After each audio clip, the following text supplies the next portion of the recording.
सबसे मुश्किल तमाशा घर का टास्क जो मुझे लगा, टास्क जो लगा वो था 24 आवर वाला टास्क, जिसके अंदर हम लोगों को, मुझे स्पेशली इन्विजिलेशन करनी थी, मुझे देखना था और मैं ऑपोजिट टीम के अंदर थी जो मैं देख रही थी। उसके अंदर मुझे लग रहा है कि मुझे जो इमोशनल ट्रॉमा मिला था दैट वाज एब्सर्ड। मतलब उसके अंदर हमें इमोशनली, फिजिकली, मेंटली हर तरह से हम लोगों को चैलेंज मिल रहा था और वो पूरी रात ऐसे गुजर रही थी जैसे कोई नाइटमेयर है।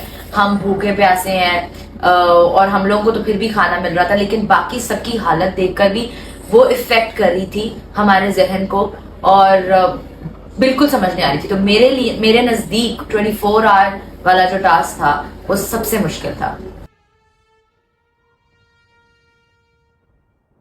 अच्छा, सबसे बड़ा फर्क जो मुझे अब लगता है, क्योंकि वोटिंग जब मैंने देखी और उसके जो रिजल्ट्स आए हैं उसके बाद मुझे लगता है कि परसेप्शन जो बाहर लोग परसीव कर रहे हैं वो बहुत अलग है और जो हम लोगों को जिस तरीके से समझ पा रहे हैं वो बहुत अलग है। क्योंकि जो लोग मुझे लग रहा है पॉजिटिव हैं और जो अच्छा खेल रहे हैं, वो ऑडियंस को में भी मुझे लग रहा है कि उस तरह से शायद दिखाया नहीं जा रहा या वो देख नहीं रहे, क्योंकि कुछ लोग बहुत पॉजिटिव हैं और कुछ लोग इतने नेगेटिव हैं जो कि नजर ही नहीं आ रहे। क्योंकि इतनी वोटिंग जब लोगों को जा रही है तो फिर आई एम शुक और अब मुझे नहीं समझ आ रहा क्या मतलब ऑडियंस और कैसे वोटिंग हो रही है। तो आप लोग प्लीज गेम में हर एक बंदे को इक्वली देखें और देखें कौन कितना ज्यादा आकर प्रिटेंशियस हो रहा है, क्योंकि इधर लोग बहुत प्रिटेंड कर रहे हैं और असल में कुछ और है।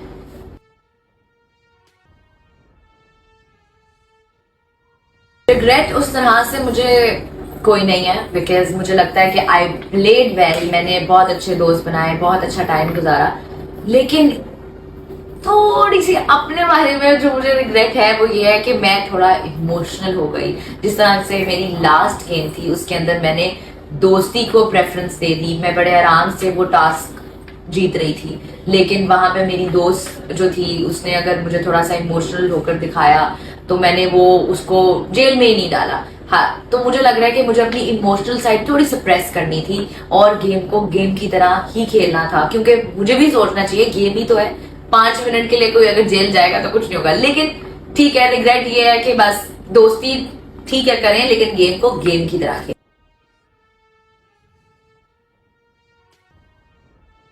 मुझे लग रहा था कि मुझे मुझे मुझे अपने आप के बारे में काफी अच्छा पता है और मैं वेल इन्फॉर्म्ड हूँ, माइंडफुल हूँ अबाउट माई सेल्फ। लेकिन अब जाके मुझे लगता है कि मैंने एक इतना बड़ा मेरे लिए लर्निंग एक्सपीरियंस था और ये लाइफ टाइम मेरे साथ रहेगा।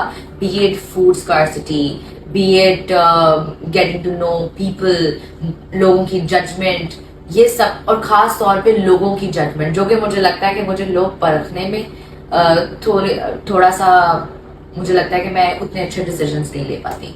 और अब यह है कि काफी आंखें खुल गई हैं, जो जैसे दिख रहा होता है वो वैसे नहीं होता। तो आपको काफी अपना टाइम लेना चाहिए किसी को दोस्त कहने के लिए, या किसी को ये समझना कि ये मेरा हमदर्द है, क्योंकि अक्सर लोग लगता है कि वो हमदर्द है लेकिन असल में वो अपना कोई बेनिफिट आपसे ले रहे होते हैं।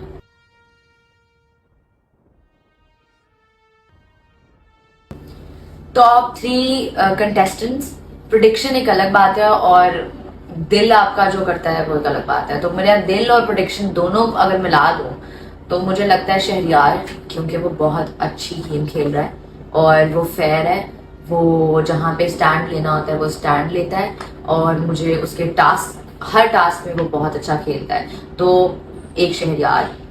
दूसरा मुझे लगता है अकील भी बहुत अच्छा खेल रहा है और वो जिस तरीके से एंटरटेन कर रहा है लोगों को, वो मुझे लगता है कि बड़ा वेल डिजर्विंग है, क्योंकि वो अगर कैमरा अगर है तो उसको कैमरा प्रेजेंस उसको पता है कि किस तरह से लेनी है और वो एंटरटेन, एक्चुअली मैं उसकी वजह से बहुत हंसी हूँ पूरे शो में।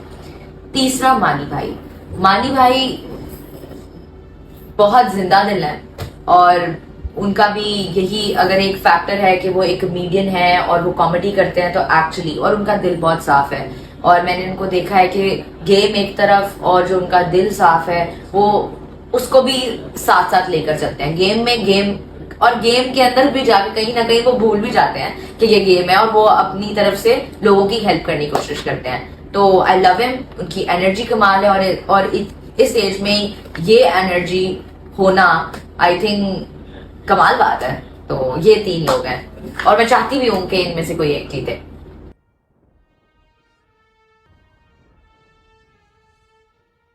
अगर मुझे वापस एज अ वाइल्ड कार्ड मौका मिलता है तो डेफिनेटली मैंने जो अपनी बड़ी दोस्ती और इमोशनल साइड थोड़ी ऊपर रखी थी उसको मैं स्नैप डाउन करूंगी और गेम को गेम की तरह खेलूंगी। और जहां पे मुझे लगेगा कि स्टैंड लेना है अपने लिए, जो कि मैंने पहले भी लिया, जहां पे लड़ाई थी मैंने लड़ाई की है, लेकिन जहां पे मैं सोच रही थी कि नहीं कोई जरूरत नहीं है, तो मैं उसमें भी लूंगी। क्योंकि मुझे अब नजर ये आ रहा है कि गेम को सिर्फ गेम की तरह खेलो, क्योंकि इन दी एंड ना कोई दोस्त काम आता है, ना कोई आपके वहां पे कोई एक्वेंटेंस काम आता है। जब बचने की बारी आती है कोई किसी का नहीं सोचता। तो मानो परवेज, आप भी मत सोचें।